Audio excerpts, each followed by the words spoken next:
Hey guys! Tonight we begin with the remarkable, bloody and suspiciously poetic life of Ragnar Lothbrok. So before you get comfortable, take a moment to like the video and subscribe, but only if you genuinely enjoy what I do here. And let me know in the comments where you're tuning in from and what time it is. It's always fascinating to see who's joining us from around the world. Now, dim the lights, maybe turn on a fan for that soft background hum, and let's ease into tonight's journey together. You enter the world with all the historical precision of a foggy riddle.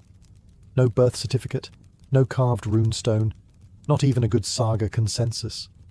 One moment you're a boy on a fjord, the next you're Ragnar Lothbrok, future terror of the Anglo-Saxon coast. Honestly, it's a lot to live up to for a child who still thinks moss is a snack. Your father might be a petty king, or just petty. Some say he ruled Sweden, others say Denmark, and a few suspiciously drunk poets claim he ruled absolutely nothing except his goats. Your mother? Possibly noble, possibly mythical, possibly just someone who told bedtime stories involving trolls and decided to raise one. You, little Ragnar, are already an inconvenience to historical clarity. Life in your early years is rustic, to say the least. Cold, damp huts, fish for breakfast, lunch and dinner. You learn to swing a wooden sword before you learn to read. Not that literacy is particularly encouraged. It's hard to write poetry when your hands are full of sheep entrails. By the time you're old enough to walk without falling in the snow, you've also learned not to ask too many questions. If a man with one eye and 12 scars says your destiny is to become a great warrior, you nod and say thank you. Even if he smells like spoiled herring and hasn't blinked since last winter. Your first real claim to fame comes from a fashion statement. You craft trousers from the hairy hide of a beast, maybe a bear, maybe just a very angry goat. Either way, the nickname sticks. Lothbrok, hairy breeches, not the swift, not the brave, just pants. Still, you make it work. You wear them proudly. You wear them into battle. You wear them to dinner. People talk. You don't care. You're already halfway to becoming a legend, and the other half is just waiting for you to invent the concept of overcompensating. At night, you sit by the fire and listen to tales of Odin, Thor, and warriors who ride into Valhalla on ships of flame. You stare into the embers, and something inside you knows. One day, they'll tell stories about you. You just hope they get your pants right. You don't remember your first boat ride, but your back still does. It probably started when your father, or your uncle, or a vaguely intoxicated neighbor with calloused hands and too much free time, shoved a child-sized oar into your palm and said, "Row, boy." No explanation, no encouragement. Just row, or be left behind. Vikings don't do floaties. The ship is a longship, but it feels longer when you're 5 years old and rowing next to men named Skull Splitter and Eric the Flatulent. You sit on a damp wooden bench for 12 hours, rowing to the beat of a man who bangs a drum like he's angry at rhythm itself. You develop blisters. Then those blisters develop their own blisters. Congratulations, you're now officially part of the crew. Meals at sea consist of dried fish, salt, and mild dysentery. You learn quickly that the sea doesn't care how heroic your future legend will be. It's cold, it's wet, and it smells like every Viking's undergarments. The good news? You get used to it. The bad news? You get used to it. Navigation is a mix of intuition, stars, and sheer Nordic stubbornness. If you sail west and hit something, it's either land or a whale. Either way, you raid it. Between bouts of rowing, you get your first taste of Viking campfire tales, drunken recollections of battles, beasts, and bizarre encounters with monks who can't fight and don't shave properly. You listen wide-eyed, wondering if you'll ever have your own story told in mead halls, ideally with fewer mentions of seasickness. You also learn a few key Viking rules. Never trust a Saxon with wine, always secure your helmet before jumping off the ship, and if the gods give you a good wind, don't ask why, just raid. By the time you're a teenager, your arms are stronger than most adult oxen, and your sense of direction is eerily accurate, even when mildly concussed. You've weathered your first storm. You've bailed water in a panic. You've thrown up on a chieftain's boots and somehow survived the experience. You are no longer just a boy with hairy pants. You are a Viking with boat legs, fish breath, and a steadily growing appetite for glory. And you're not even out of puberty yet. You've finally made it. You've rowed across freezing seas, eaten enough dried cod to qualify as partfish, and now, at long last, you see it. A monastery. Peaceful. Quiet. Absolutely crawling with unarmed, robe-wearing men who've never even seen an axe up close. You are about to become a very traumatic footnote in their illuminated manuscripts. You beach the longship at dawn, because if there's one thing you Vikings love more than gold, it's dramatic timing. The mist rolls in. Birds scatter. One monk drops his wooden spoon in slow motion. You charge, shouting something vaguely heroic. To be honest, it's mostly just noise. You're here for silver chalices, exotic food, and the sheer thrill of terrifying people who pray instead of fight. The monastery is defenseless. These men believe in peace, charity, and scriptural obedience, all useful qualities when tending to a vegetable garden, but not so helpful when a hairy man with a battle axe is kicking down your door. You find them clutching relics, shouting Latin, and, in one case, hiding behind a stack of dried fish. You are not impressed, but you are intrigued by their shiny goblets and bizarre haircuts. You ask one of them where the treasure is. He starts singing. You assume this is a war song and knock over a table for good measure. Gold is found, bread is taken, and one very confused monk ends up in your boat, not as a prisoner per se, but as a conversational piece. You've never met someone so terrified and so polite at the same time. You return home with your loot, your monk, and your reputation upgraded from that guy with the weird pants to the nightmare of Christendom. Bards start composing verses about your raid. They get most of the facts wrong, of course. Apparently you rode in on a wolf and fought off a dozen guards single-handedly. You don't correct them. Embellishment is part of the brand. Back home, you sip mead while your monk stares at a reindeer in existential horror. You've opened a door between two worlds, one of iron and frost, and the other of parchment and bells. You don't fall in love. You raid it. One minute you're pillaging a quiet coastal village. The next, you're awkwardly proposing marriage to a woman holding a spear and a grudge. Her name is Lagertha. She fights better than most of your crew and looks like she bathes more than once a month. You are smitten, or concussed, possibly both. Winning her over is complicated. She makes you prove your devotion by killing a bear and a hound with nothing but a stick, and the confidence of a man who lies professionally. You succeed, but just barely. She agrees to marry you, though it's unclear whether out of affection or curiosity about how long you'll survive. Married life is turbulent. She's a shield maiden. You're a part-time farmer, part-time nightmare of monks. Arguments are settled with axes. Affection is shown by not stabbing each other before breakfast. Romance is a duel that ends in heavy breathing and the smell of goat stew. Eventually, you do what all men in medieval sagas do when relationships get difficult. You leave. To be fair, Lagertha probably threatened to set your bed on fire, and you decided diplomacy was best handled from another country. Enter Thora, a noblewoman, beautiful, regal, mildly cursed. She's guarded by a serpent. No, not metaphorically. An actual giant snake. Local men try to win her hand and end up snake food. You, ever the romantic, take this as a challenge. You show up with those famous hairy breeches and a sharp spear, kill the serpent, and collect both the girl and the nickname upgrade. Now you're Ragnar Snake in the Eye's dad. Sort of. Prophecies swirl like cold fog around your growing brood. One of your sons will rule the world. Another will kill a dragon, maybe. Or a bishop. It's very unclear. Medieval prophecies don't come with footnotes. Between marriages, prophecies, and more children than you can name before the mead wears off, your personal life starts looking suspiciously like a myth in progress. You're not sure if you're building a family or founding a dynasty. But either way, there's a lot of yelling, a lot of destiny, and at least one vision involving a tree bleeding from its trunk. You don't ask. You just nod solemnly, like a man who's either wise or very, very tired. There's no inauguration, no crown, no dramatic music. You become king the traditional Viking way, by being slightly less killable than everyone else. One minute you're standing on a pile of loot, the next, people are calling you King Ragnar, mostly because you've got more boats than they do, and you haven't died in a while. It's not a formal title. Viking politics run somewhere between Game of Thrones and a schoolyard brawl. Being king mostly means you owe more favours, and everyone expects you to pay for the mead at feasts. But hey, you get the big chair at dinner and people listen when you shout, so you pretend it's worth it.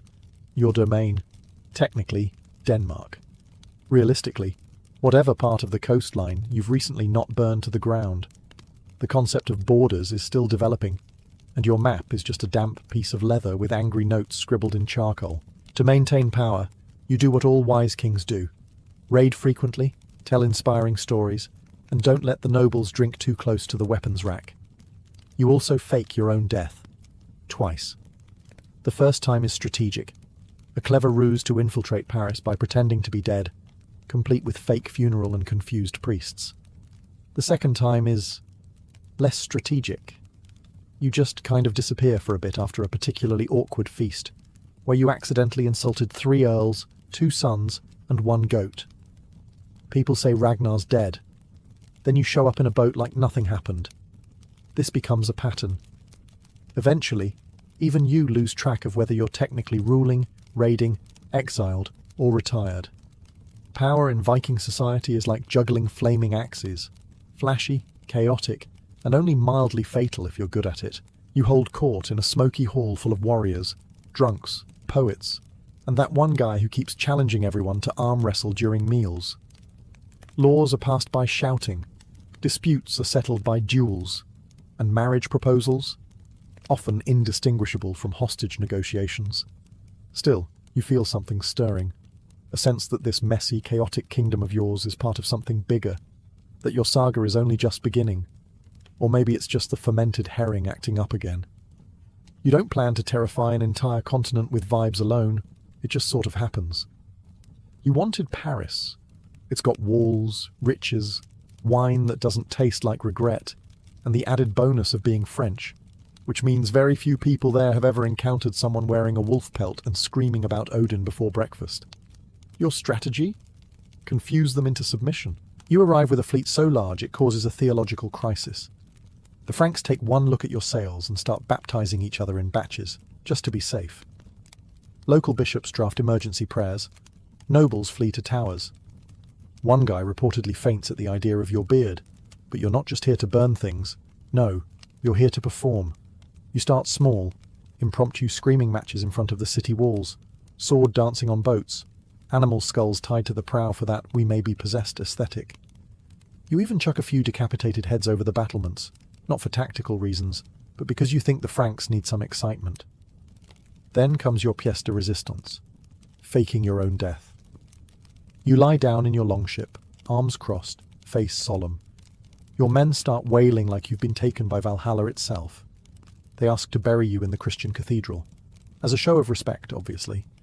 The Franks, caught between superstition and peer pressure, agree, and so they open the gates.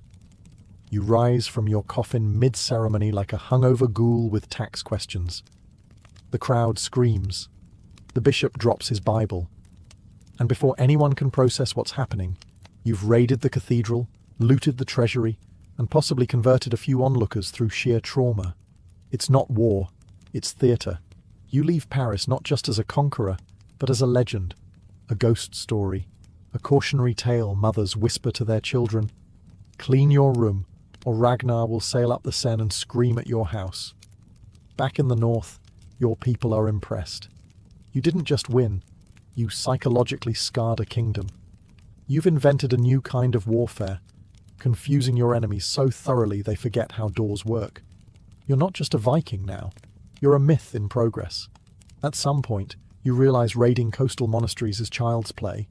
You're Ragnar Lothbrok, semi-king, snake fighter, beard model, and you're bored. So you turn your gaze toward Paris, not for strategic reasons, not even for the loot, okay, partly for the loot. Mostly because Paris is big, shiny and French, and you want to see what happens when you poke it really hard. You gather a fleet of hundreds of ships, thousands of warriors, and 0 plans. Strategic meetings are held by grunting at maps and arguing about where to set the bonfires. Your sons come along, of course. Bjorn is eager. Ivar is suspiciously enthusiastic about siege tactics for a toddler. You sail up the Seine like it's your personal driveway. The Parisians panic, bells ring, priests scream. The nobles discover what happens when you build your city around wine, bread, and zero defences against madmen in fur capes. Your first assault is classic Viking, yelling, axes, and flinging flaming things at walls. Paris, however, turns out to be slightly more fortified than your average coastal monastery. So you adapt, which means you shout louder and invent siege towers that mostly just fall over. Innovation is hard. As the siege drags on, you get creative. You blockade. You taunt. You send messages by attaching notes to arrows, usually something like, "Hi, we're still here." Your men start feasting on swan and questionable eels. Morale remains high thanks to storytelling, drinking, and the occasional indoor screaming match. Eventually, the Franks offer money.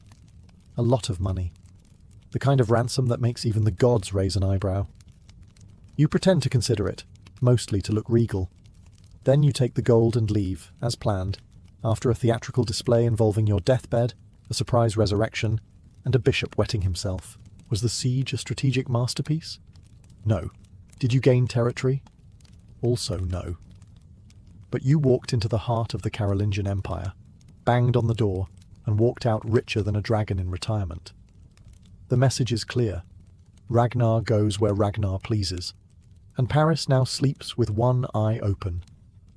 You've raided abbeys, burned towns, survived snake pits, and fathered enough children to start your own war-themed reality show. But nothing prepares you for French food. It starts after the siege of Paris, when the Franks, desperate to stop you from stealing everything not nailed down, and a few things that are, offer you tribute. Gold, relics, and a royal feast meant to honour you. You agree, mostly out of curiosity and a dangerous level of overconfidence. The table is set. There are no roasted boars, no blood sausages, no mead horns overflowing with glory. Instead, you're greeted by pâté. It's described as delicately seasoned meat paste. It tastes like someone whispered chicken over a bowl of mud. The texture reminds you of things you'd usually scrape off your boots after a rainy battle. Next up, snails. You assume they're a joke. Your warriors wait for you to laugh. But no, they're cooked snails, with herbs, on purpose. Apparently, this is considered a delicacy. You try one out of politeness. It slides down your throat like guilt. You move on, hopeful. A dish arrives smelling vaguely like cheese and punishment. It's a soft, ripened wheel, aged in a monk's basement, likely next to the skeleton of whoever first dared to eat it. The flavour is best described as violent. You ask for ale. They give you wine, thin, sour, red as battlefield mud. Your warriors try to enjoy it, but end up inventing entirely new curse words instead. One man cries, "The bread is good," until you realise it has raisins. You contemplate burning the table. Meanwhile, your hosts smile proudly, assuming they're showing you civilization. You consider responding with a polite beheading, but opt for nodding and chewing very slowly, as if this is how northern gods experience flavour. Later that night, you and your men retreat to the safety of your longships and cook something more familiar, namely, meat. Unseasoned, charred, reliable. You all agree never to speak of the snail incident again. You came for conquest. You leave with heartburn.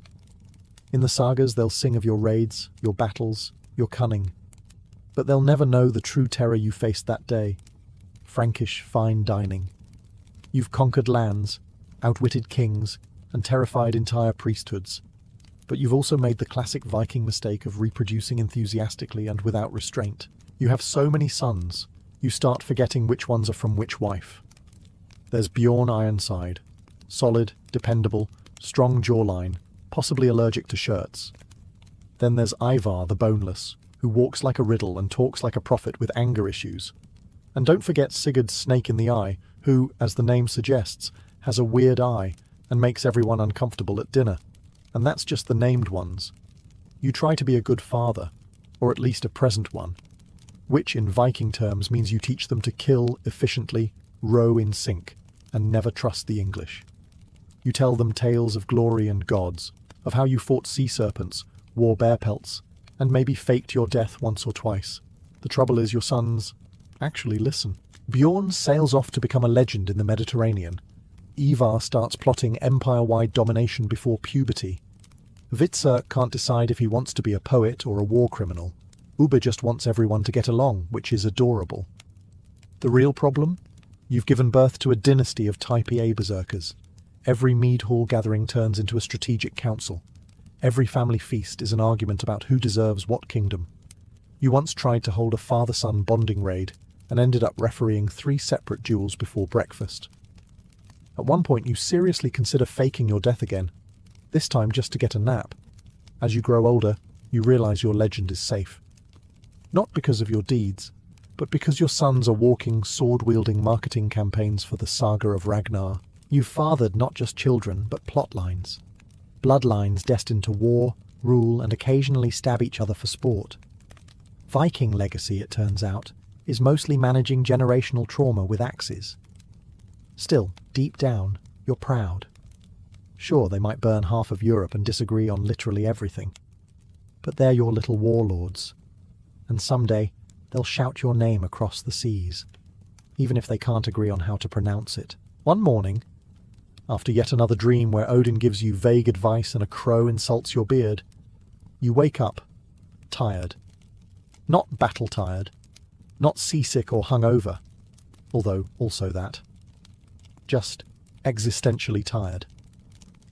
You sit by the fire, sharpening a blade that no longer needs sharpening, and for the first time in your chaotic, snake-dodging, bishop-mocking life, you think about legacy. You wonder, did I change the world, or just stab it creatively? Sure, you raided kingdoms, stormed Paris, and turned coastal monasteries into Viking ATMs. But what sticks? Will the Skalds remember your victories, or just your more flamboyant failures, like that one time you tried to fake your death in a haycart and sneezed mid-eulogy? You think of your sons. Strong, dangerous, and terrifyingly ambitious. You raised a generation of men who will either conquer the world or turn family dinners into blood feuds. Either way, they'll remember you. Probably while arguing about who you loved more. You didn't. You were equally afraid of all of them. You remember Lagertha, the shield maiden who once threw an axe at your head and somehow made it romantic. You remember Aslaug and her prophecies, and how her sons never quite blinked like normal children. You remember a lot of women, honestly. You were busy, but most of all you remember the sea. The rush of wind in your beard, the roar of oars on water, the way your heart used to beat faster, just at the thought of new shores to burn. You smile. You don't regret much. Maybe that one snail. Then, like all good Norsemen, you shake off the sentimentality. Reflection is for kings with pensions. You're Ragnar. Your story isn't told in soft voices around the hearth. It's roared across mead halls by drunk men with bad memories.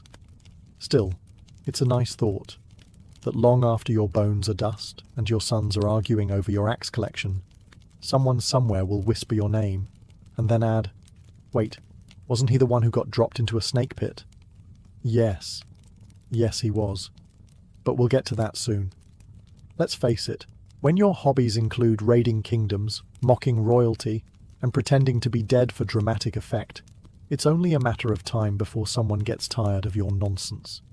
That someone turns out to be King Ella of Northumbria, the human equivalent of a grudge carved into a stone wall.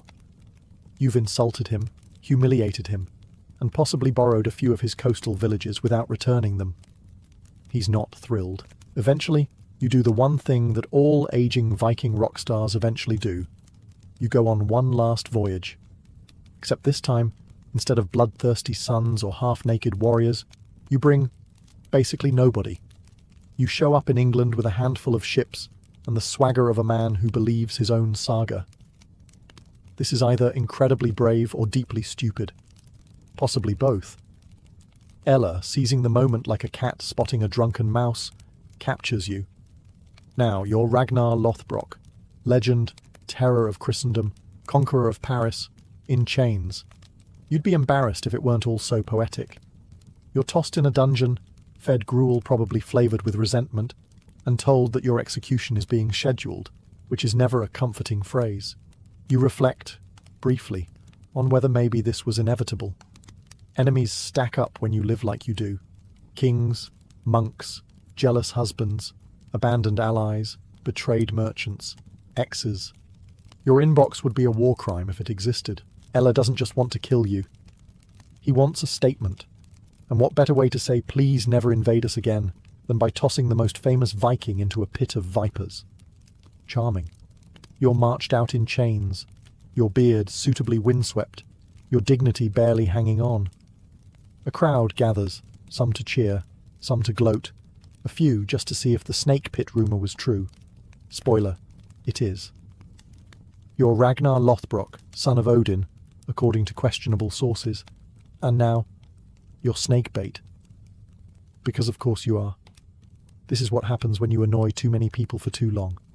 You take one final breath, and, in true Ragnar fashion, you smile. So, there you are. Ragnar Lothbrok, former scourge of Europe, reduced to a man in a pit full of snakes. Not exactly the Viking retirement plan you envisioned, but on the plus side, you've always had a flair for the dramatic. Ella of Northumbria stands above the pit, feeling smug. The crowd murmurs, unsure whether they're witnessing justice or a prelude to a thunderstorm. You, however, feel weirdly at peace. Maybe it's the venom kicking in. Maybe it's knowing this is not the end. Just a rebrand. Because here's the secret. You're about to become more powerful than you ever were alive. As snakes coil around you like awkward bitey scarves, you laugh, loudly. You quote Old Norse poetry. You rant about Odin waiting for you in Valhalla. You start prophesying the violent vengeance of your sons like you're auditioning for the Norse version of Shakespeare. The crowd? Rattled. Ella? Second-guessing. The snakes? Still doing their job. And then, you die. Kind of. Because as soon as your corpse cools, your legend heats up. Word spreads like wildfire soaked in mead. Ragnar didn't die. He ascended. Ragnar didn't fall in battle. He chose to die. The snake pit? A metaphor. Or a weird spa treatment. Depends on the bard. In death, you become immortal. Skalds sing of your bravery. Your sons become global PR agents for vengeance. Bjorn, Ivar, Sigurd and the rest go full Avengers Norse edition, tearing through kingdoms while shouting about how you were wronged. Suddenly, everyone wants to be related to Ragnar. Even distant cousins with zero axe skills start name-dropping you at parties. You've transcended mere existence. You're a cautionary tale, a bedtime story, a war cry, and a tattoo inspiration. You've joined that elite club of historical figures whose deaths are more famous than their lives. And let's be honest, if you had to go, a snake pit while shouting poetry isn't the worst way. So no, Ragnar Lothbrok didn't really die in that pit. He became a myth. And as any Viking will tell you, myths last longer than kings. The minute news of your snake pit demise slithers back across the North Sea. Your sons react exactly how you'd expect Viking offspring to react, with uncontrolled, theatrical rage. Bjorn Ironside? He immediately stops polishing his abs and starts sharpening his axe. Ivar the Boneless? His eyes light up like someone just handed him a personalized blood feud. Hvitserk, Sigurd, and the rest? They fall somewhere between vengeful warlord and traumatized Viking middle child. But instead of sitting down and talking about their feelings, which, let's be honest, would never happen, they do the next best thing. Assemble a fleet the size of a biblical flood and sail back to England for a good old-fashioned apocalypse. You see, your death wasn't just personal.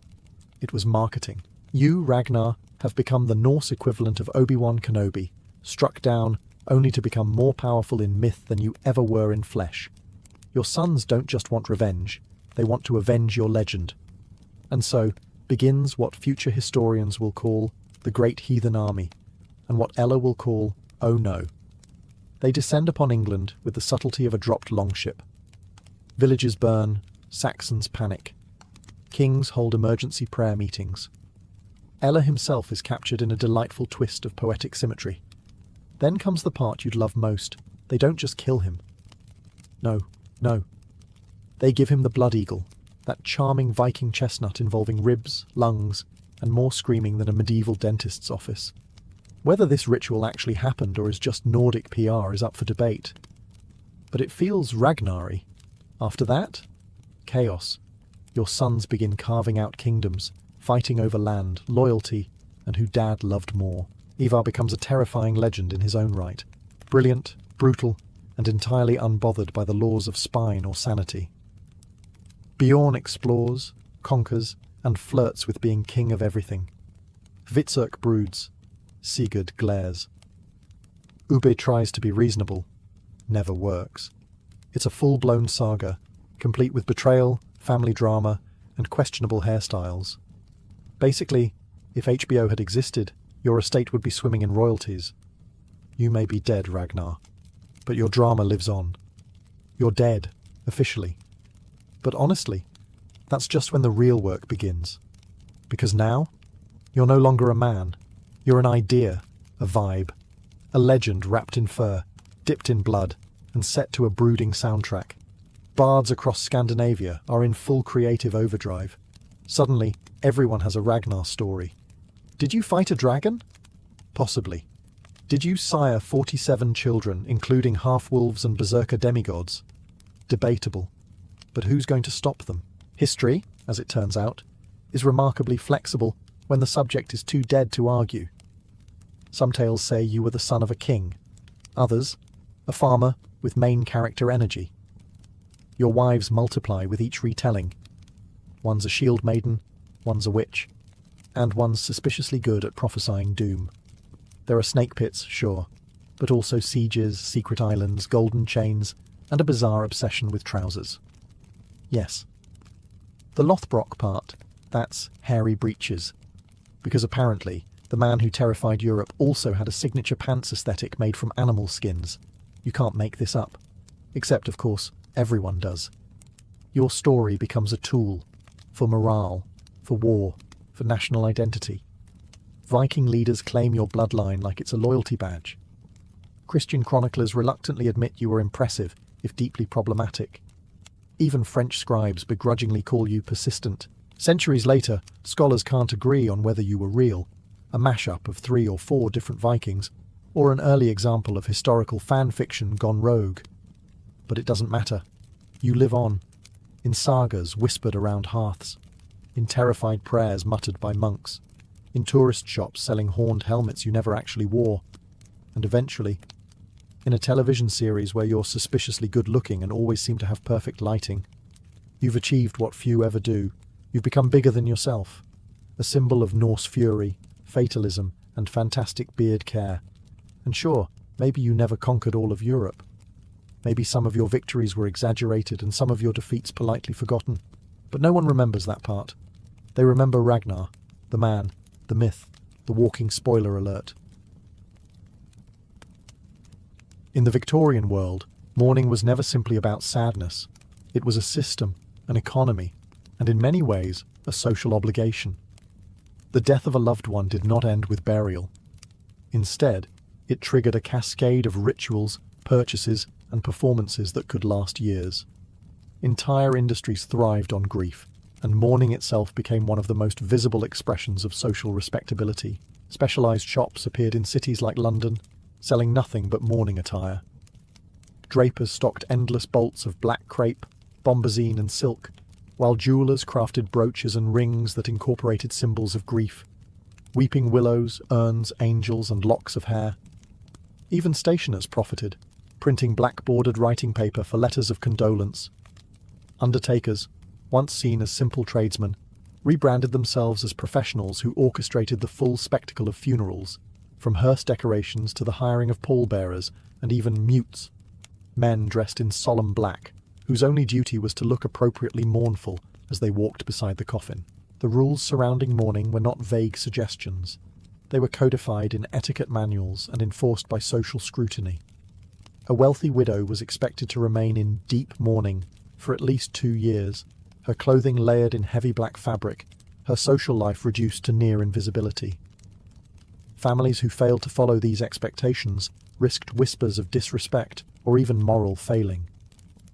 Mourning became not just a personal expression of grief, but a public performance of virtue, devotion, and class. This intense codification created what might be called the mourning economy.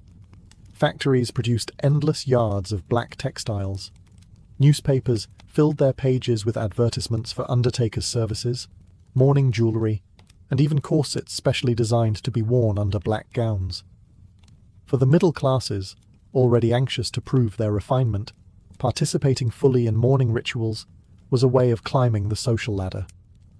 Even the poor stretched their meagre incomes to afford proper funerals, fearing the shame of appearing careless with the memory of the dead. In short, mourning in Victorian Britain was not an isolated moment of sorrow. It was a ritualized way of life, one that transformed personal loss into a carefully staged social drama. Grief became visible, regulated, and profitable, and no household could escape its reach. Clothing was the most visible marker of grief in the Victorian age, and it was impossible to escape its rules. To step into public without the proper mourning attire was to risk scandal, humiliation, or even the loss of one's social standing. Mourning dress acted as a uniform of sorrow, broadcasting to the world not only that someone had died, but also how closely the mourner had been related to the deceased, and how much time had passed since the death. The body might be buried in a matter of days, but the wardrobe carried grief for years. For widows, the expectations were particularly severe. In the first stage, known as deep mourning, they were required to wear matte black garments made of crepe or bombazine, fabrics chosen specifically for their dull, lifeless finish. Jewellery was forbidden, save for pieces of jet or memorial items incorporating the hair of the deceased. Veils of black crepe or silk, sometimes covering the face down to the waist, were mandatory when appearing in public. This stage lasted at least a full year, often two, during which time the widow was expected to live almost like a shadow of herself, moving silently through the world in perpetual black. Gradually, the rules allowed for transition into half mourning. This stage introduced softer shades, greys, lilacs, and mauves, that signalled grief was easing, but not forgotten.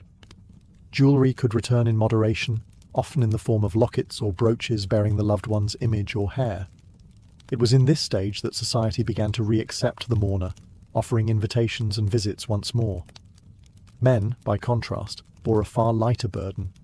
A black suit, a cravat, or even just a black armband could suffice. Their mourning was less about fashion and more about symbolic acknowledgement. Children, too, had their own codes. Little girls might wear white dresses trimmed with black ribbons, while boys dressed in dark coats. The sheer complexity of these rules gave rise to an entire industry of mourning dressmakers who specialized in outfitting families at short notice. Some families even rented mourning clothes, unable to afford the expense of custom garments. Etiquette books published strict timelines for how long one must remain in each stage of mourning, depending on the relationship: widow, child, parent, sibling, or even a distant cousin. In Victorian society, grief was stitched into the very fabric of daily life. Every hemline, veil, and ribbon carried meaning, turning sorrow into a visible code that could be read by anyone who passed you on the street. In the Victorian imagination, hair was more than a strand of keratin. It was a relic of permanence. Skin decayed, bones crumbled, but hair remained unchanged for centuries. This quality made it the ideal vessel for remembrance, and so it became the centerpiece of a uniquely intimate mourning practice: the crafting of jewellery and keepsakes from the hair of the dead. A lock of hair could be woven into intricate patterns, braided like fine thread, or even ground into pigment to tint a miniature portrait. Jewellers in London and Paris became masters of the art, offering catalogues of rings, brooches, bracelets, and lockets specifically designed for memorial purposes. Families might bring the hair of a deceased child or spouse to these artisans, who would fashion it into sentimental treasures. Some were simple, a locket containing a curl of hair tied with silk. Others were astonishingly complex, entire wreaths made of twisted hair flowers encased under glass domes, or bracelets woven entirely from the strands of the departed. Contrary to modern sensibilities, Victorians did not find this macabre. To them, It was tender. Wearing a ring containing a lock of a mother's hair was a way of keeping her physically close. Parents mourning children often commissioned elaborate hairwork wreaths, arranging strands from multiple siblings in floral patterns. These keepsakes, proudly displayed in parlours, acted as both memorial and conversation piece. The practice was not confined to the wealthy. Printed instruction manuals taught women how to craft hair jewellery at home, a skill as common as embroidery. Middle-class families unable to afford a jeweller could still honour their loved ones with handcrafted tokens. Of course, the market expanded beyond mourning. Hair jewellery was also exchanged among lovers as symbols of devotion, but its strongest cultural power lay in memorialisation. Queen Victoria herself helped popularise the trend when she commissioned jewellery made from the hair of her beloved Prince Albert after his death. Her example filtered through society, lending royal legitimacy to a practice already steeped in sentimentality. These objects remind us that Victorian mourning was not only public, but deeply personal. While veils and dress codes announced grief to society, hair jewellery allowed mourners to carry the dead privately, against their skin, woven into the very fabric of daily life. To the Victorians, a lock of hair was not grim, it was eternal. The Victorian era was obsessed with memory, and no innovation captured this more vividly than post-mortem photography. In an age when few families owned painted portraits and photography itself was still expensive, the death of a loved one often became the moment when a photograph was finally taken. These images were not morbid curiosities, they were sacred relics, often the only lasting visual record of a person's existence. Photographers specializing in mourning portraits traveled to homes soon after death, carrying heavy equipment to set up cameras beside the deceased. Infants and young children were the most common subjects, since childhood mortality remained heartbreakingly high. Adults were also photographed, often posed in chairs or beds, their clothing carefully arranged, their faces brushed with powder to soften the pallor. To the modern eye, these photographs may appear eerie, but to Victorian families, they were acts of love. Techniques varied. Some photographers posed the dead in lifelike positions, propping them with hidden stands or seating them beside siblings.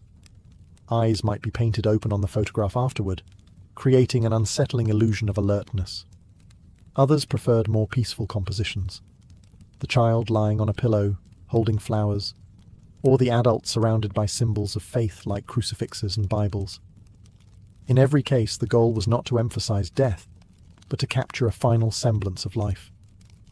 These photographs were treasured and displayed prominently in parlours or kept in albums alongside portraits of the living.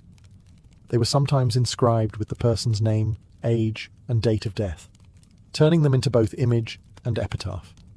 Families would look at them not with discomfort but with reverence, often using them as focal points for remembrance during anniversaries or gatherings. Post-mortem photography also reflected the democratization of memory. Whereas painted portraits had been the privilege of the wealthy, photography made commemoration accessible to the middle classes. Even modest families might save to afford a single mourning photograph, ensuring their loved one was never forgotten. The practice faded by the early 20th century, as death gradually retreated from the household to hospitals, and mourning customs became less rigid. Yet in the Victorian world, post-mortem photography was not a strange curiosity. It was the ultimate merging of technology and sentiment. For families who had so little time with their children or spouses, one frozen image was enough to make memory eternal. In the Victorian age, funerals were not merely solemn farewells. They were spectacles, choreographed displays of grief that blended ritual, performance, and social commentary. To bury a loved one was to stage a public event, and the scale of that event spoke volumes about the family's status, wealth, and piety. Death was a stage, and the funeral was its grand performance. The centerpiece was the hearse itself. Wealthy families commissioned magnificent horse-drawn carriages painted black and adorned with elaborate plumes of ostrich feathers. The horses, too, were draped in black trappings, with attendants walking beside them in sombre livery. The longer the procession, the grander the display of mourning. For poorer families, the contrast was stark. Many went into debt just to hire a modest hearse or coffin. unwilling to risk the shame of appearing careless with the dead. Professional mourners, known as mutes, were another key part of the pageantry. These men were hired to walk silently beside the coffin, their solemn presence signalling the weight of grief. Their role was not to express emotion, but to embody it, to make grief visible, even if the family's own sorrow was private or restrained. In many ways, they functioned as living symbols of mourning etiquette. Inside churches and chapels, funerals became further stages for performance. Flowers were arranged not only for beauty but for symbolism, lilies for purity, ivy for eternal life, and evergreens for the promise of resurrection. Clergy delivered eulogies that blended comfort with moral instruction, reminding the living of their duty to prepare for death. The coffin itself was often lined in silk, adorned with brass fittings, and engraved with verses of scripture or poetry. For the Victorians, attending a funeral was a communal obligation. Neighbours, colleagues and acquaintances turned out not only to honour the deceased, but also to participate in the social ritual. Attendance was a visible sign of respect, and absence could spark whispers of disrespect or feud. Funerals thus reinforced networks of community and class, reminding everyone of their place in the social order. In the end, Victorian funerals reveal how grief was turned outward, made visible and theatrical. What modern eyes might see as extravagant or excessive was, for them, a way to transform death into something structured, meaningful, and above all, public. It was not enough to mourn quietly. Mourning had to be seen. In the Victorian world, death did not spare the young, and neither did mourning customs. Children, though innocent, were expected to participate in the elaborate codes of grief that defined society. The mortality rate in the 19th century was staggeringly high. Diseases like scarlet fever, diphtheria, and tuberculosis cut through households with devastating speed. It was not unusual for parents to bury multiple children, and mourning customs reflected the constant presence of loss within the family. Children were dressed according to their age and sex. Little girls were often clothed in white dresses, the colour of innocence, trimmed with black ribbons or sashes. White symbolized purity and angelic transition, but the black trimming reminded all who saw them that they carried the burden of grief. Boys typically wore dark suits or jackets, simplified versions of adult mourning wear. The point was not comfort, but conformity. Even the smallest child became a public emblem of loss, their clothing signalling grief just as strongly as an adult's crepe veil. But children were not just passive participants, they were also the focus of some of the era's most poignant mourning rituals. Families often commissioned post-mortem portraits of deceased children, sometimes posing siblings beside the lifeless body in a strange fusion of the living and the dead. Locks of hair from children were preserved in jewellery, woven into wreaths, or tucked into lockets. Parents often created small shrines in the home, complete with photographs, flowers, and relics, ensuring that the memory of the child remained physically present in daily life. Beyond clothing and relics, extended mourning rituals dictated how long grief should last. Etiquette books outlined precise durations. Parents might mourn a child for up to a year, siblings for 6 months. Anniversaries of death were solemnly observed, with families gathering to visit graves, send memorial cards, or hold small services. Some families left an empty chair at the dinner table, a daily reminder of absence. The weight of these rituals was heavy, but they also gave structure to unbearable loss. In a world where disease and death struck unpredictably, ritual provided order. For children, participation in mourning was both a duty and a lesson. It taught them early that death was not hidden away, but acknowledged, woven into the rhythm of life itself. Victorian childhood, then, was shadowed not only by the risk of early death, but by the certainty that mourning would follow. To grow up in that world was to learn grief as naturally as play. Victorian mourning was not merely about loss, it was a code of conduct, one that reinforced the values and hierarchies of the time. Nowhere was this more evident than in the realm of gender. The rules for men and women were not equal. They reflected broader Victorian ideals about duty, morality, and the place of each sex within society. For widows, mourning was nearly a prison sentence. Etiquette manuals dictated that a woman should remain in deep mourning for at least 2 years after her husband's death. During this time, she was to wear heavy black crepe gowns, avoid social gatherings, and live a life of quiet seclusion. Even after those 2 years, she might enter half-mourning, introducing muted shades like grey, lavender, or lilac, but still signalling that her life was defined by absence. A widow's sorrow was expected to be all-consuming, her devotion measured by how long she withdrew from society. Some women, like Queen Victoria herself, wore mourning black for the rest of their lives, turning personal grief into permanent identity. Men, however, faced far lighter expectations. A widower might don a black armband or wear dark suits for a few months, but there was no demand for years of seclusion. In fact, society often encouraged widowers to remarry quickly, especially if children were involved. While women were expected to embody eternal loyalty, men were permitted, and even praised, for moving on. The double standard was stark, but it reflected the deeply patriarchal world of Victorian England, where female virtue was tied to submission and sacrifice. Beyond widowhood, other relationships carried specific rules. Children were to mourn parents for a full year, siblings for 6 months, and cousins for a few weeks. Every bond had its prescribed timeline, and failing to follow it could lead to whispered accusations of disrespect. Women, again, bore the heavier load. Their fashion, movements, and even conversation were policed for signs of impropriety during mourning. A woman who appeared too lively, too soon, risked social ruin.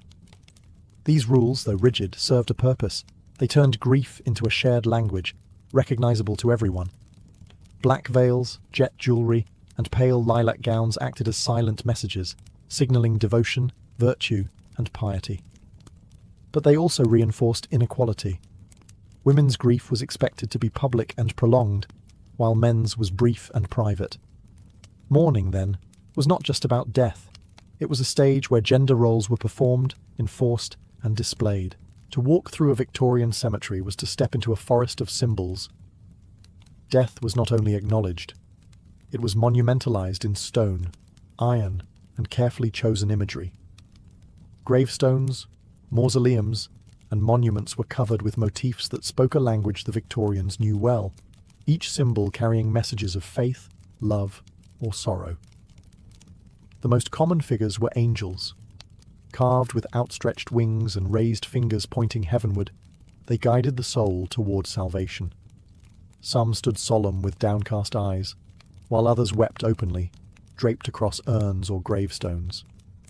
Broken columns symbolized lives cut short, particularly those of young people. Draped urns suggested the body's mortality, while evergreen wreaths conveyed eternal life. Even the humble clasped hands carved on headstones told a story. Sometimes they represented the bond between husband and wife, other times the parting of the living and the dead, with one hand pulling upward toward heaven. Cemeteries themselves were carefully designed landscapes. In an era of rapid industrialization and crowded cities, the garden cemetery movement transformed burial grounds into places of beauty. Winding paths, ornamental trees, and elaborate sculptures made cemeteries resemble parks, encouraging families to stroll among the graves on Sundays. These spaces blurred the line between mourning and leisure. Picnics, walks, and even courting couples could be found among the monuments. For Victorians, communing with the dead was part of daily life. Memorials within the home echoed this symbolic richness. Families kept mourning cards decorated with black borders and biblical verses. Miniature glass domes enclosed hairwork wreaths or preserved flowers from the funeral. Portraits of the deceased were framed with symbols of eternity, ivy, doves, or laurel. Every object reinforced the idea that death, though painful, was not an ending but a passage. Even epitaphs became vehicles of meaning. Gravestones carried verses that blended religious hope with sentimentality. Gone but not forgotten, asleep in Jesus, or personalized lines of poetry. The Victorian belief in the afterlife was not abstract. It was carved in stone, worn on the body, and planted in gardens of remembrance. These layers of symbolism reveal how deeply Victorians sought to domesticate death, making it comprehensible through metaphor. In a society where mortality was omnipresent, symbols offered comfort. They transformed cemeteries into places where grief could be both expressed and softened, where every statue and carving whispered, "Life ends, but memory endures." By the late 19th century, mourning in Britain had evolved into something so elaborate that critics began to mock it as excessive.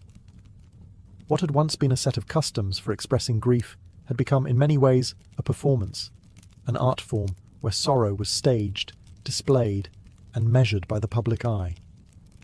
Death, in Victorian society, was not hidden behind closed doors.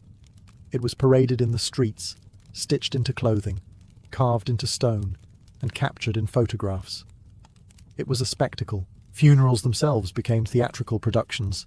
The grander the procession, the greater the family's display of respectability. The size of the hearse, the number of carriages following behind, the plume of feathers atop the horses, all communicated wealth and status as much as devotion. For the poor, this expectation could be crushing. Many families went into debt to host respectable funerals, knowing that a modest or unattended burial would brand them as careless or dishonourable. Death was not just an emotional burden, but a financial one. Queen Victoria set the tone. After Prince Albert's death in 1861, she withdrew into a life of perpetual mourning, wearing black until her own death 4 decades later. Her example elevated mourning into a near-sacred duty, and society followed suit. Her devotion became the model for widows across Britain, reinforcing the idea that true love was measured in lifelong grief. But what began as sincerity in the royal household trickled down into rigid expectations for everyone else. Critics of the time saw this theatricality as excessive. Newspapers occasionally lampooned the endless veils, the black-draped parlours, the morbid fascination with death photography. Yet for most Victorians, these customs offered comfort and order. In an age when epidemics and industrial accidents claimed lives unpredictably, ritual gave shape to chaos. Mourning made death visible but also manageable. What lingers today is not just the image of black veils and jet jewellery, but the sheer intensity with which Victorians confronted mortality. Where modern culture often hides death away, Victorians insisted on engaging with it, wrapping grief in fabric, symbols, and ceremony. To them, mourning was not an interruption of life. It was woven into life itself. The spectacle of death was, paradoxically, a way to keep the dead present, a way to insist that memory outlasts mortality. In Tudor England, the banquet was more than a gathering for food. It was a calculated display of dominance. Monarchs and nobles did not simply dine. They staged productions where every roasted bird, every glittering goblet, and every sugared sculpture proclaimed wealth and authority. A feast was political theatre, and the audience was everyone who mattered. Ambassadors, courtiers, and rivals, whose loyalty or envy could shift the balance of power. For Henry VIII and Elizabeth I, feasts were weapons in their arsenal of rule. A hall set with groaning tables announced prosperity, even when the treasury ran thin. To serve dishes of abundance, layered courses that stretched into the dozens, was to assure guests that the crown had access to limitless resources. More than that, it was a message. If this much food could be spared for a single evening, imagine the reserves behind it. Guests were not meant to leave comfortably full. They were meant to be overwhelmed. The scale of Tudor banquets defied reason. Entire roasted boars were presented alongside peacocks redressed in their feathers, swans gilded in gold leaf, and pies that burst open to release live birds in a show of culinary theatre. The very excess was the point. Eating until one could not move was less important than witnessing the host's ability to summon such wonders from kitchen and countryside alike. But feasts also functioned as stages of hierarchy. Seating arrangements were meticulously planned, with the monarch or noble seated beneath a canopy, their elevated dais a reminder of divine status. The closer one sat to the centre of power, the greater the honour. Those relegated to the far edges of the hall understood the message. Banquets were as much about reminding people of their place as they were about feeding them. Beyond England's borders, banquets impressed foreign emissaries. A lavish spread of imported spices, Mediterranean wines and sugar confections told ambassadors that England was not a provincial kingdom, but a player in the global trade networks of Europe and beyond. Every feast was diplomacy made edible. Thus, a Tudor banquet was never just a dinner. It was spectacle, statement, and stagecraft rolled into one. The food dazzled, but the message was clear. Here was power, visible and consumable, served on silver platters for all to admire. At the heart of Tudor banquets lay the royal table, a physical and symbolic centerpiece of power. To dine in the same hall as the king or queen was a privilege. To share their table was an honor reserved for the few. The royal dais, raised above the rest of the hall, was not just about visibility. It was a throne in miniature, reminding everyone that sovereignty extended even into the rituals of eating and drinking. The table itself was dressed as magnificently as the monarch. Linen cloths were imported from Flanders, goblets of silver and gilt reflected candlelight, and great salt cellars, massive vessels often shaped like ships or castles, stood as symbols of rank. In fact, placement relative to the salt cellar was a subtle code. The highborn sat above the salt, closer to the monarch, while lesser guests found themselves below the salt, reminded of their lower standing even as they ate. The foods chosen for the royal table were not random. Dishes were carefully selected for symbolism. Venison from the royal forests spoke of privilege, for only the crown could grant hunting rights. Exotic fruits like oranges and pomegranates hinted at England's growing ties to Mediterranean trade. Imported spices, cinnamon, pepper, nutmeg, signalled both wealth and access to global commerce. Even sugar, still a luxury in Tudor England, was lavished on elaborate sculptures called subtleties, edible works of art that doubled as political propaganda. These might depict castles, coats of arms, or even allegorical scenes meant to flatter the monarch or reinforce dynastic claims.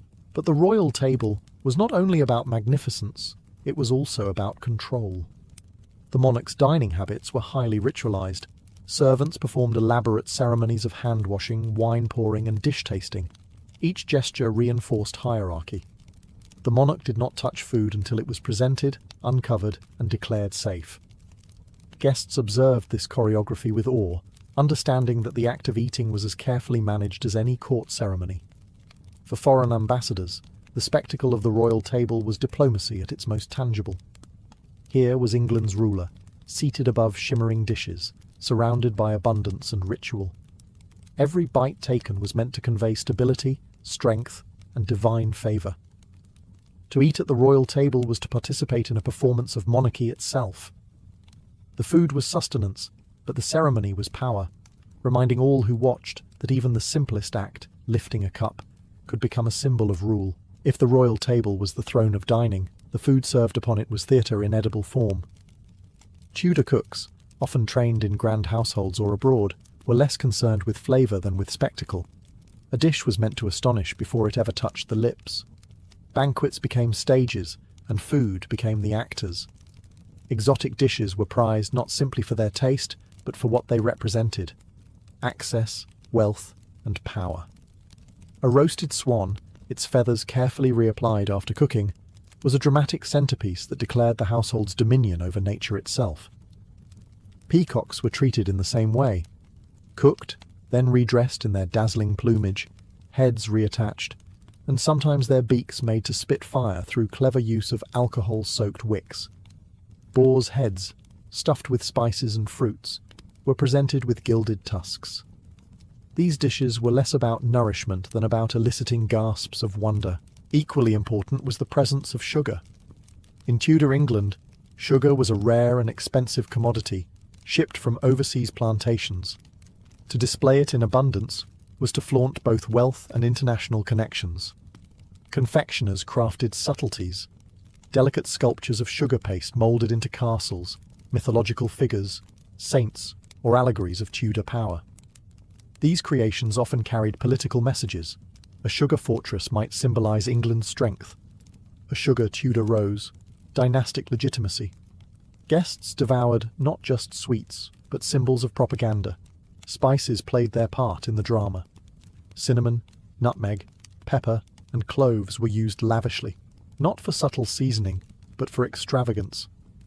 A heavily spiced dish told guests that the host could afford what most households might only smell at market stalls. Even common meats and fish were elevated by drowning them in exotic flavors. Theatrical touches extended beyond the food itself. Pies were sometimes baked with live birds inside, so that when the crust was cut, a flurry of sparrows or doves would erupt from the dish, to the amazement of diners. Coloured jellies, layered in bright reds and greens, trembled in candlelight like jewels. Nothing was too impractical if it could dazzle. These spectacles were not just indulgence, they were messages. To present exotic dishes was to show mastery over trade, nature, and artistry. In a world where most people dined on bread, ale, and pottage, the banquet hall became a realm of fantasy, where food transformed into theatre, and eating became an act of awe. If meat was the muscle of Tudor banquets, sugar was the soul. In the 16th century, sugar was still considered a rare luxury, imported at great expense from overseas. To modern eyes, it might seem ordinary, but to the Tudors, it was a glittering symbol of wealth and refinement. To display sugar in abundance was to demonstrate that one's purse was deep, one's connections far-reaching, and one's sophistication unquestioned. Confectioners, highly skilled artisans in noble households, transformed sugar into marvels of edible art. These creations, known as subtleties, were anything but subtle.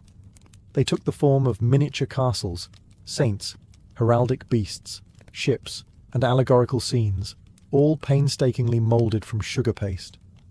Painted with bright dyes or even covered with gold leaf, they dazzled guests with their artistry before ever being tasted. The sculptures often carried political messages. A sugar Tudor rose might proclaim dynastic stability, while a sugar crown reminded diners of the legitimacy of royal power. Every banquet was also a stage for propaganda, and sugar was the medium. Sugar was also used in medicines and as a symbol of health. Sweetened syrups and lozenges were offered at the end of meals, believed to aid digestion and ward off disease. To consume sugar was not just indulgence, it was a performance of wellness and privilege. Ordinary people rarely tasted it. In their world, honey remained the sweetener of choice. For courtiers and nobles, however, sugar became almost addictive, shaping an entire culture of sweetmeats, candied fruits, and preserved flowers. Perhaps the most striking use of sugar was in the creation of banqueting houses, small, separate rooms, or garden pavilions, where dessert was served in a display of elegance and intimacy. Here, tables groaned under platters of marchpane, marzipan, comfits, candied citrus peel, and wafers. Guests moved from the great hall into these spaces for a second act of the feast, one that was lighter but no less political. The sugar banquet was where alliances were whispered, marriages hinted at, and diplomacy sweetened. The heavy reliance on sugar also left its mark on Tudor health. By the late 16th century, tooth decay became so common among the wealthy that blackened teeth were almost a status symbol, proof of one's ability to indulge. Elizabeth I herself was said to have a sweet tooth, favouring candied violets and marchpane. Her smile, darkened by decay, became a strange badge of royal luxury. In Tudor feasting, sugar was not just food. It was spectacle, medicine, politics, and indulgence wrapped into crystalline perfection. Tudor banquets were not only about eating, they were immersive performances where music, spectacle, and pageantry carried as much weight as the food itself. To sit at a great feast was to be enveloped in a world where every sense was engaged. Sight, sound, taste, and even smell. Entertainment was carefully chosen to reinforce the grandeur of the host and to ensure that the banquet lingered in the memory of every guest. Music was the constant heartbeat of the Tudor feast. Minstrels and consorts of viols, lutes, and shawms played as courses were brought in, filling the hall with harmonies that reminded guests of courtly sophistication. Trumpeters announced the arrival of each new dish, turning even roasted meat into a royal procession. The combination of sound and sight transformed dining into theatre. Diners were not simply eating, they were participating in a choreographed event. Masks and pageants added another layer of drama. Costumed performers emerged between courses, enacting allegories or mythological scenes that flattered the monarch or celebrated dynastic triumphs. A masque might feature gods and goddesses descending to honour the king, or actors dressed as virtues and vices in a moral play that reinforced Tudor authority. These performances were as political as they were entertaining, reminding guests that even leisure was bound to power. Jesters also played their role, offering comic relief amid the pomp.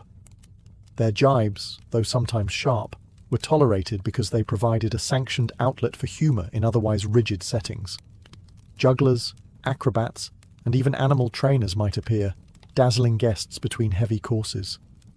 The goal was variety, Banquets lasted hours, sometimes entire days, and entertainment kept spirits high while guests digested.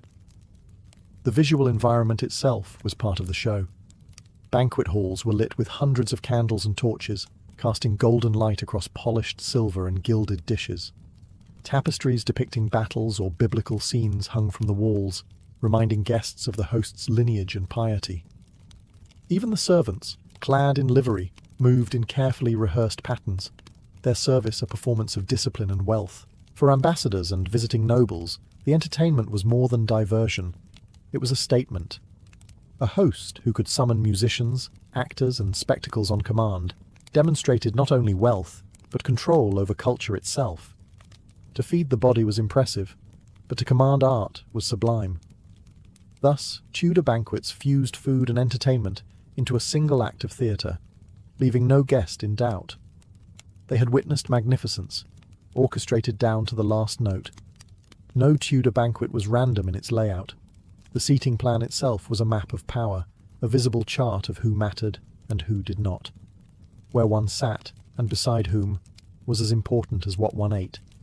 In fact, for many guests, the true feast was not on the plate, but in the subtle politics of proximity to the host. At the centre of it all sat the monarch or noble, elevated on a raised dais under a canopy of state. This was not mere decoration, it was architectural hierarchy. The elevation reminded every eye in the hall that the ruler was literally and symbolically above the rest. Their table was laid with the finest cloths and the grandest salt cellars, often shaped like castles or ships. To dine at this table, or even near it, was to bask in reflected authority. The closer one sat to the monarch, the greater the honour. Those above the salt, seated between the monarch and the great salt cellar, were individuals of high status or royal favour. They enjoyed not only finer cuts of meat, but also the prestige of visibility. Those below the salt sat farther away, still well fed, but reminded of their lower station. Even at a feast of excess, not all portions of honour were equal. Every detail reinforced order. Courtiers competed fiercely for placement, knowing that to be seated near the sovereign could mean influence, advancement, or favour. To be pushed to the margins was a warning. One star at court was dimming. Ambassadors carefully noted their positions compared to rivals, reading the seating as a diplomatic barometer of England's priorities. A chair could speak louder than a treaty. The hall itself emphasized this hierarchy. Servants moved in careful procession, bringing dishes first to the monarch's table before distributing them to others. Guests observed the ritual, understanding that food travelled down the chain of command, just as authority did. Even gestures like hand-washing and wine-pouring were tiered, lavishly attended at the high table, sparsely at the far ends. For commoners who never glimpsed such feasts, accounts of seating arrangements reinforced the idea of a world rigidly ordered, where one's place at table mirrored one's place in life. The Tudor banquet, then, was not simply hospitality. It was a living diagram of power, one that reminded every guest that food, like favour, flowed from the top down. Tudor banquets were never just about indulgence. They were stages for diplomacy, where every dish and every gesture carried political weight. In an age when treaties were sealed as much with toasts as with ink, the banquet hall was a battleground of etiquette, abundance, and spectacle. A feast could charm allies, unsettle rivals, and project England's image as a kingdom of both wealth and stability. Foreign ambassadors who attended Tudor banquets were treated to calculated displays of magnificence. The endless succession of courses, swans, venison, sugar subtleties, was more than culinary variety. It was a message. England could afford excess, even in times of scarcity. This was a country whose monarch could command resources at will. To dine at Henry VIII's table, for instance, was to be reminded of his expansive reach, his ability to import spices from the East and wines from France, even while waging costly wars. Banquets also provided informal stages for negotiation. While formal treaties were signed in chambers, relationships were built over food and wine.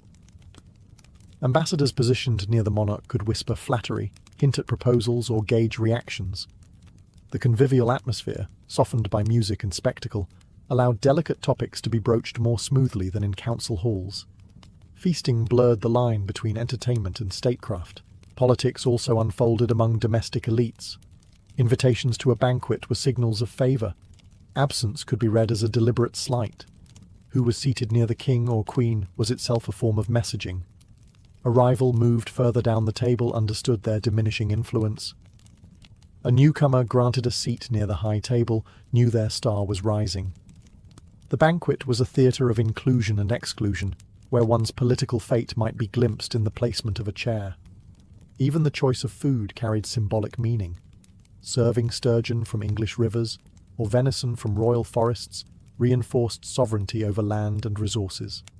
Exotic fruits and spices highlighted international connections. Sugar subtleties often depicted allegories of power, castles, crowns, or mythological figures affirming Tudor supremacy. Every course was propaganda, sweetened, spiced, and served on silver platters. For the Tudors, then, banquets were more than hospitality. They were tools of governance, subtle yet powerful instruments of persuasion. To feed an ambassador was to impress him. To overwhelm him with abundance was to remind him that England, though insular in geography, was vast in ambition. Tudor banquets were not random indulgences. They followed rhythms dictated by both the church calendar and the turning of the seasons. Religion, deeply woven into daily life, shaped not only when people could feast, but what could be eaten. Seasons, in turn, determined what could be harvested, hunted, or preserved for the table. Together, they created a cycle of abundance and restraint that gave Tudor dining its unique character. The Catholic Church imposed strict rules on diet, especially regarding fasting and abstinence. Fridays, Lent, and numerous holy days required the avoidance of meat. Yet even in this restriction, Tudor feasts found opportunity. Hosts turned fasting meals into lavish showcases of fish and seafood, eels, salmon, sturgeon, and even imported delicacies like salted cod from northern waters. Elaborate fish pies and stews replaced roasted boars and venison, reminding guests that magnificence could be achieved even within religious limits. After the English Reformation, many of these traditions persisted, their power less theological than cultural. Fasting days were simply part of the rhythm of life. The seasons dictated availability. Autumn was the season of the hunt, when venison and game birds filled banquet tables. Winter feasts relied on preserved foods, salted meats, dried fruits, and strong ale, paired with imported luxuries to make up for scarcity. Spring brought fresh greens, young lamb, and eggs, symbols of rebirth celebrated in Easter feasts. Summer was the height of abundance. Cherries, strawberries, and peas appeared in tarts and stews, while fresh herbs brightened otherwise heavy dishes.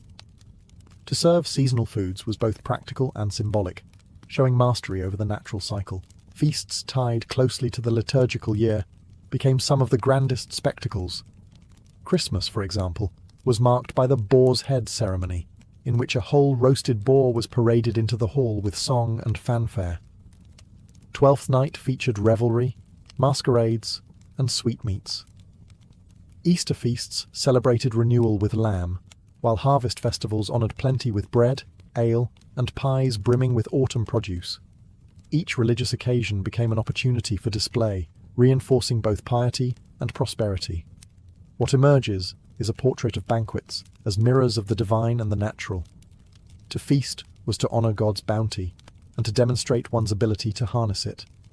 Even the most extravagant Tudor banquets were anchored in this balance, abundance tempered by religious observance, magnificence shaped by the cycle of the seasons. Though the Tudor dynasty ended in the early 17th century, its feasting culture left a long shadow over English dining traditions. What began as political theatre in the great halls of Henry VIII and Elizabeth I echoed into the Stuart courts, the Georgian dining rooms, and even the Victorian fascination with elaborate table settings. The Tudor banquet, in its extravagance and symbolism, became a template for how power could be staged through food. One legacy was the emphasis on display. The Tudor obsession with spectacle, swans redressed in feathers, sugar castles, pies that erupted with live birds, inspired later generations to see dining as performance. Even as culinary tastes shifted toward refinement and subtle flavors in later centuries, the principle remained. Food was not only for nourishment, but for impressing, entertaining, and communicating status.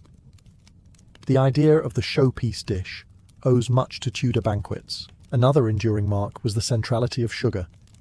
Tudor confectionery, with its subtleties and sweetmeats, set the stage for England's growing addiction to sugar in the centuries that followed. By the 18th century, tea sweetened with sugar became a national ritual, a habit rooted in the Tudor use of sugar as luxury and symbol. The glittering banquets of the 1500s paved the way for a culture where sweetness became both daily comfort and imperial commodity. Tudor feasting also cemented the link between dining and diplomacy. The idea that a banquet could sway alliances or communicate power continued into later courts. Ambassadors expected to be fed well. Monarchs knew that to scrimp was to risk offence. Even in modern state banquets, where dishes are more restrained, the echoes of Tudor grandeur remain in the careful choreography of courses, seating, and ceremony. Perhaps most lasting, however, was the Tudor belief that food mirrored hierarchy. The arrangement of tables, the division of portions, the ritual of service, all reinforced social order. This culture of rank and privilege persisted long after the Tudors, shaping English dining etiquette for centuries.